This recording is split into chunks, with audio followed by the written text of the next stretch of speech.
Welcome, welcome. Baruch atah Adonai Eloheinu melech haolam asher kitshanu b'mitzvotav v'tzivanu la'asok b'divrei Torah. And here we are. Okay, into Noah, into Noah. So we are where he is told that he and his sons and his wives, let's go back to that verse, let's see if we can find it, right?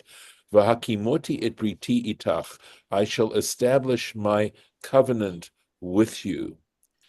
And I'll just keep going. Uvata el hateva, and you shall come to the ark, ata uvanecha, you and your sons, ve'ishtecha uneshe vanecha itach, and your sons and you and your sons, and your wife and your sons' wives with you. The reason I paused a moment is because I'm reflecting on this word Brit, right? That obviously I think most of us have at this point understood a covenant to mean a very solemn sworn agreement, right?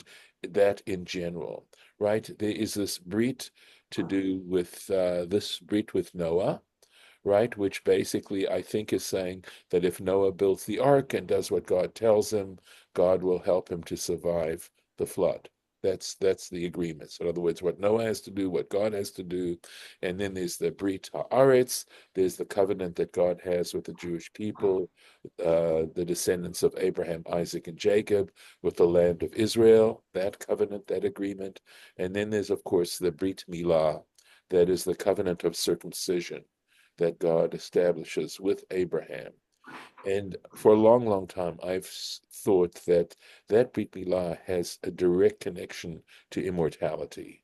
That is the covenant, and so that essentially, here we're talking about a covenant of protection, and of course, the covenant of the circumcision also would be a covenant of protection. But the land of Israel, that's sort of a little bit different. And in what sense that's protection, I'm not certain.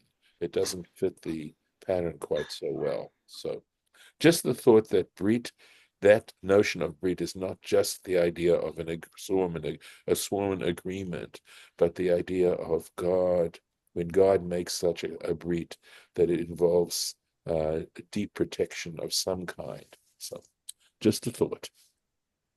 At any rate, it goes on to say, Ta uvanecha, you and your sons, ve'ishtecha, and your wife and your sons' wives. Okay, so the ilu gabe yetziah, however, when they come off the ark, it's written, and this is chapter 8, verse 16, right? Say min hateba, go out of the ark, ata ve'ishtecha, you and your wife, uvanecha, and your sons' wives, etc.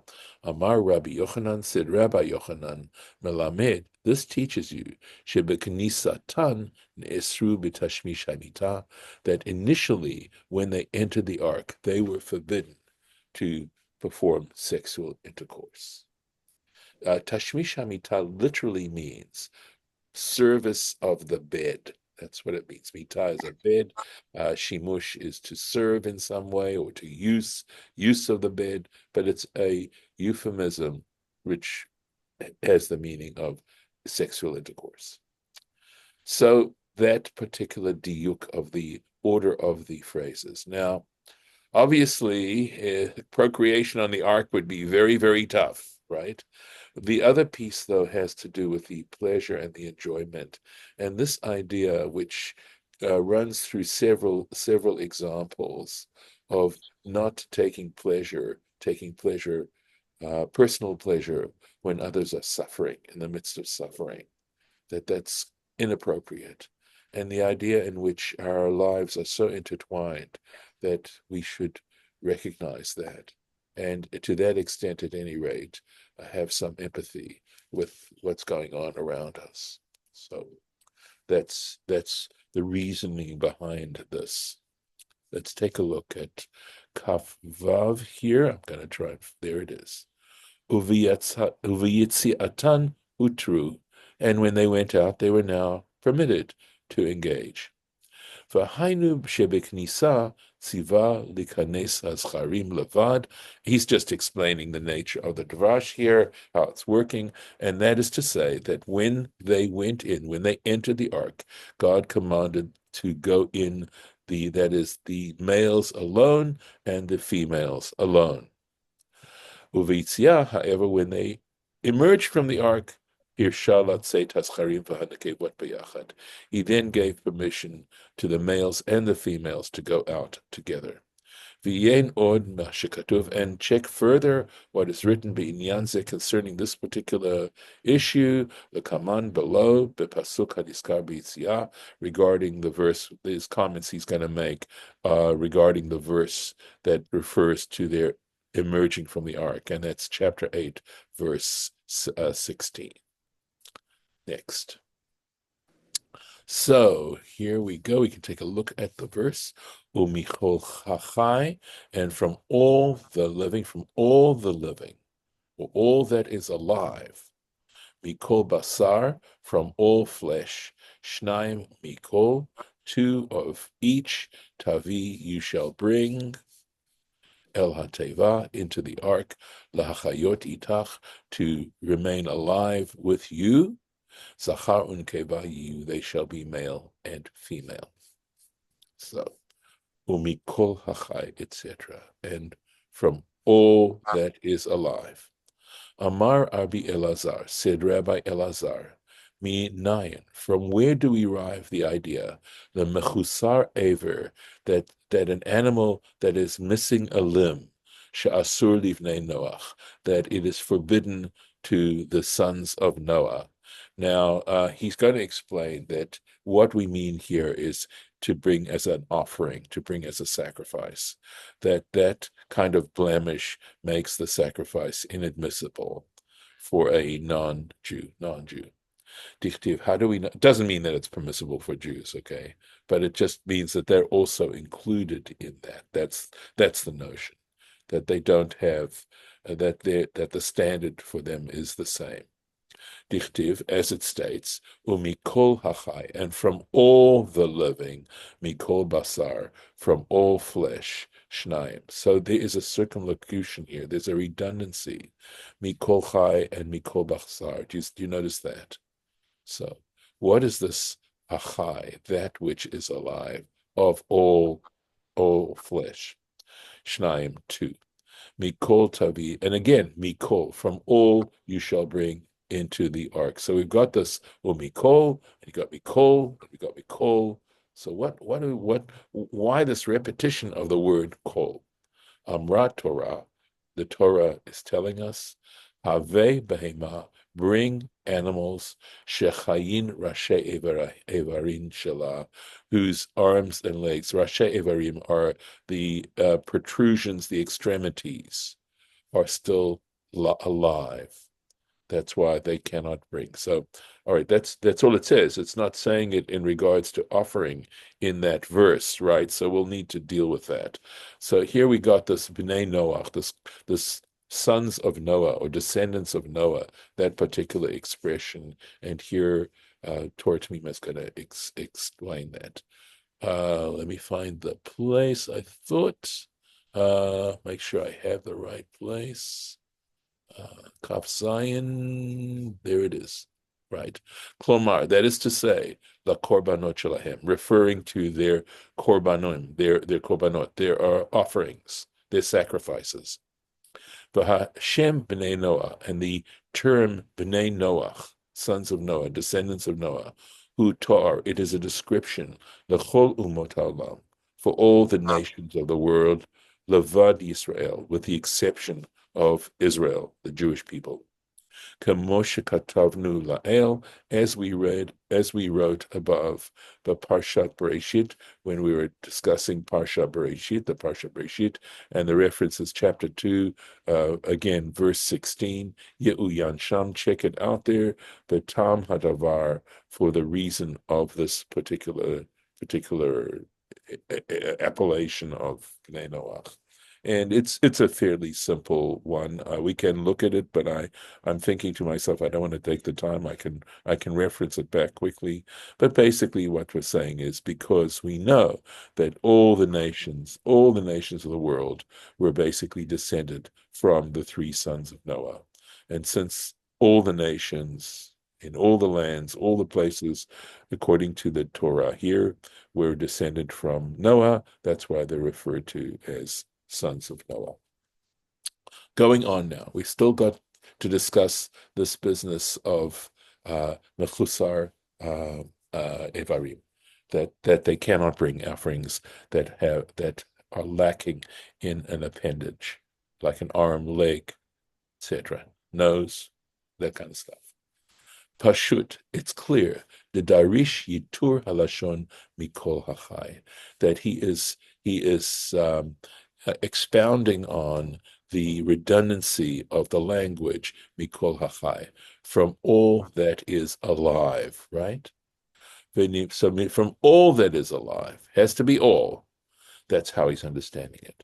V'nismach al hamevuar b'midrashim, and it is dependent on something that is clarified in the midrashim. Hakadosh Baruch Hu, that what was referred to when the Holy One, blessed be He, commanded him, that is Noah, lakachat miminim tehorim, because we know later on, you may recollect, that there's a reference to pure animals, that the idea that mention of pure animals, pure species of animals, the reason for it is kadesh yakriv korban, so that he would be able to bring an offering, an animal sacrifice, right? When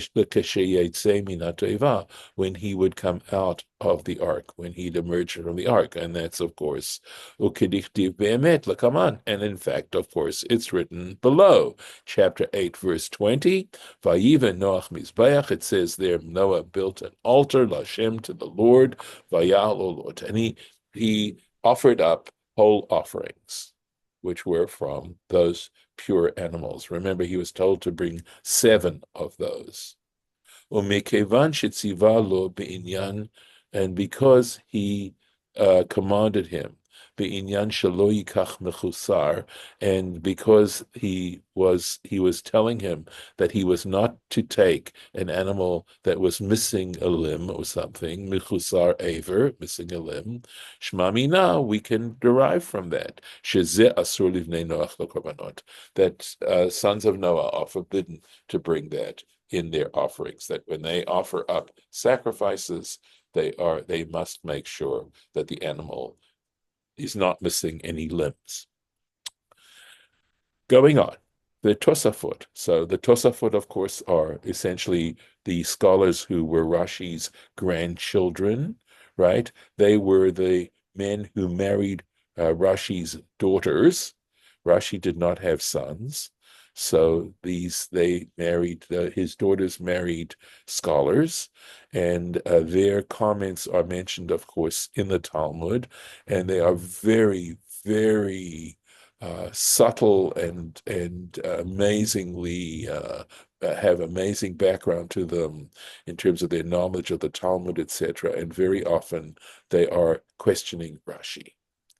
They don't agree with Rashi's interpretations. Classically, that's where they come from. So it's an interesting process. The Tosafot hikshu. So the Tosafot raise a question. They debate this. Lama lo chashiv ze b'sheva mitzvot shebnei Noach huzaru aleihem. Why is this particular commandment, in other words, the fact that they're not allowed to bring a sacrifice that's missing a limb, why isn't this counted in the 7 commandments that the sons of Noah were commanded? It's not listed amongst them. It's not one of the 7. And he says, if you want to look at them, you can see Yein La'el, check above, but Parshat Bereshit, in Parshat Bereshit, the comment, he lists them in his comment on chapter 2, verse 16.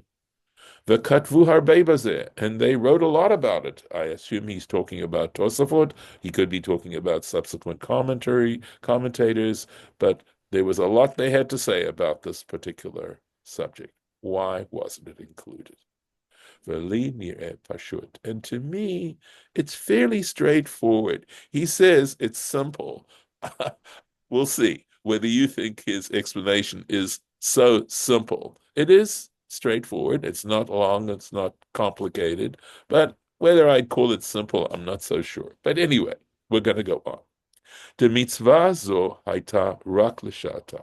That this particular commandment, first of all, why it's not included, is it was just the commandment as such only applied for that moment when that God was telling Noah to bring clean animals, right? And those extra animals to offer up. V'lo shayach lechashva bein hamitzvot shenitztavu ledorot. So because it was a specific commandment for that particular circumstance, that is why it should not be included with commandments that were commanded for basically all generations, all subsequent generations. This commandment was to Noah, remember? Just to Noah. He was told to bring 7, these animals, and that they had to be kol chai. This commandment wasn't a commandment to everybody. Every person isn't commanded to do this. It was based on that particular circumstance. Whereas the other 7 commandments are basically in place always. So that's one reason. Ki be'emet, because in truth, isur davar zeh etzlam ledorot, right? In fact, okay, this particular matter is forbidden for all generations. Subsequently, the way it's stated right now, it's saying, B'nai Noach, they have to make sure that whenever they bring offerings, they cannot be missing limbs. So what about that element, right? It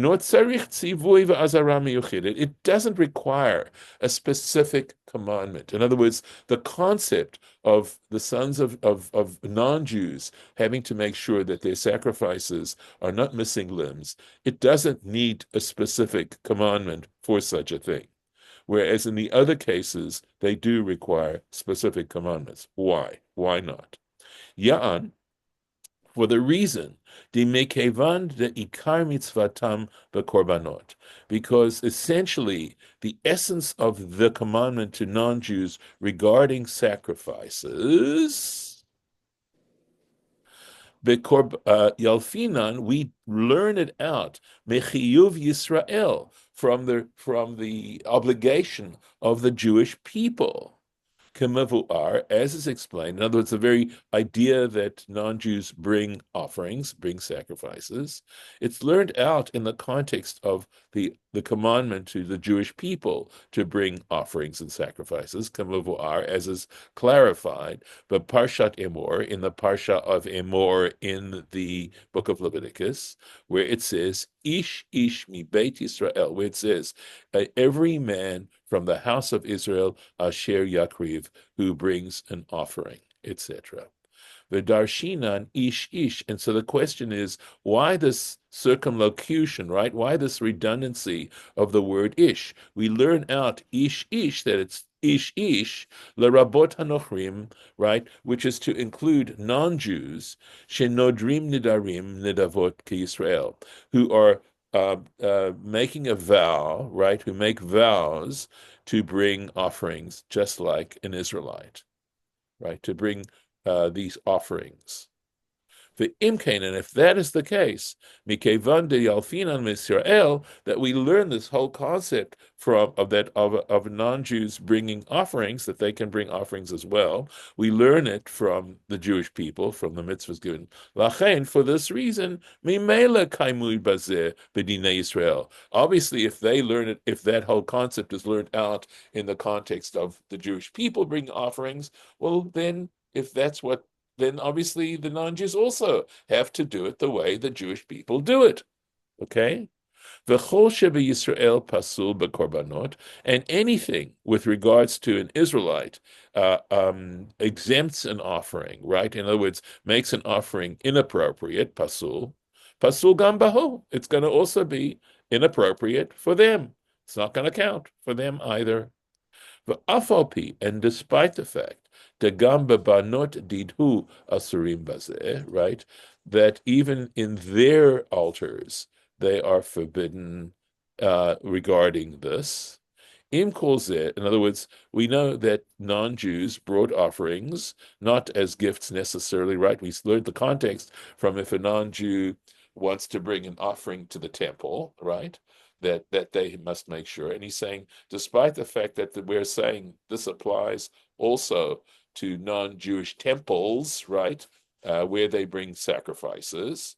Im kolzeh, nevertheless, eina ela snif mimitzvot korbanot bichlal. It's only a branch of the commandments to bring offerings in general. It's not a whole commandment by itself. It's an ancillary aspect of a commandment. V'gam eina kayemet ladorot, okay? And again, it's not one that applies for all time, kamosha ar hasheva mitzvot, just like the other 7 commandments. So that's the reason for that. Let's take a look here. We'll think we got time for one more. So here we go. La chayot itcha, right? We had that statement. To keep alive with you. Itcha, right? With you.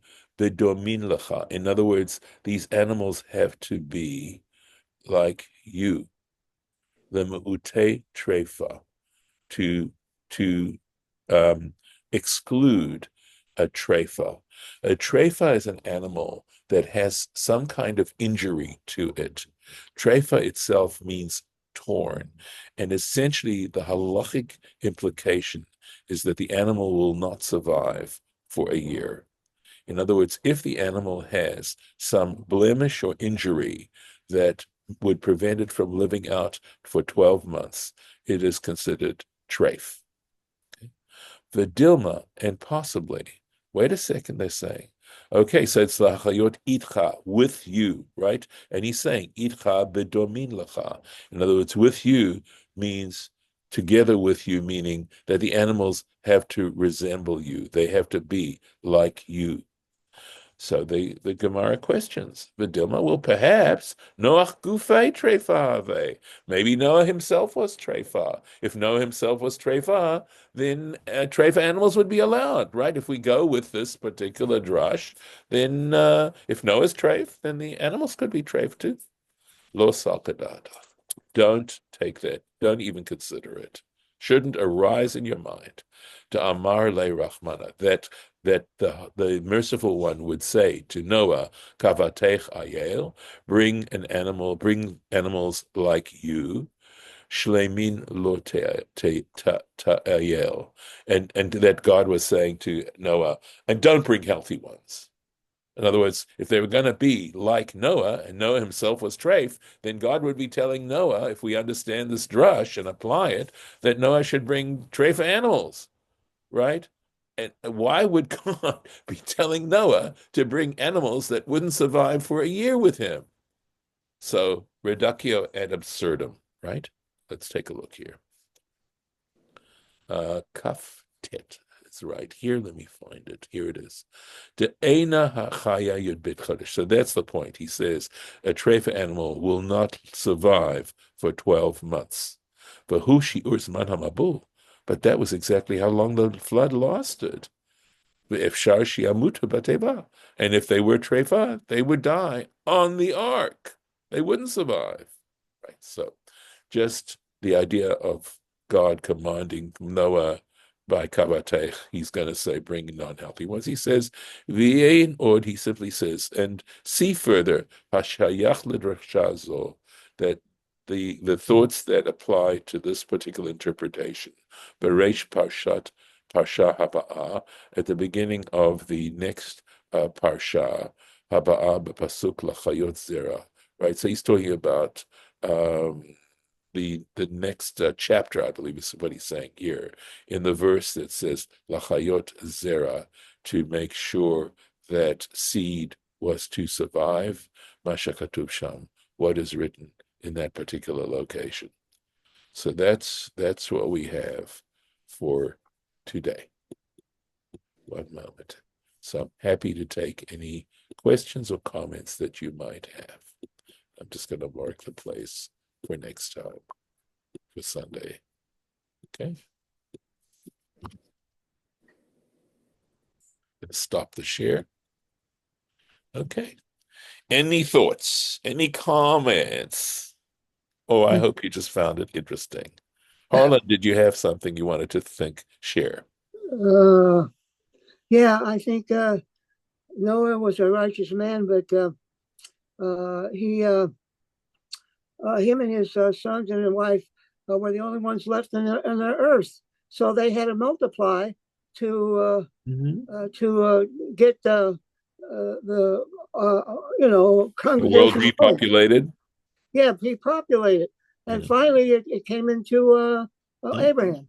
His father was part of Noah's generation. Yes. Right. So, right. They remember he had three sons. We don't Yes, read about Noah having any more children. He doesn't have any more children, but those three sons are quite prolific. They do quite well. So, one of them was very intelligent. I don't know about the other two. I don't know of any comments made about their intelligence. I'm not aware of it. But they all managed to help him survive. So, Yeah. okay. I'm going to stop the recording.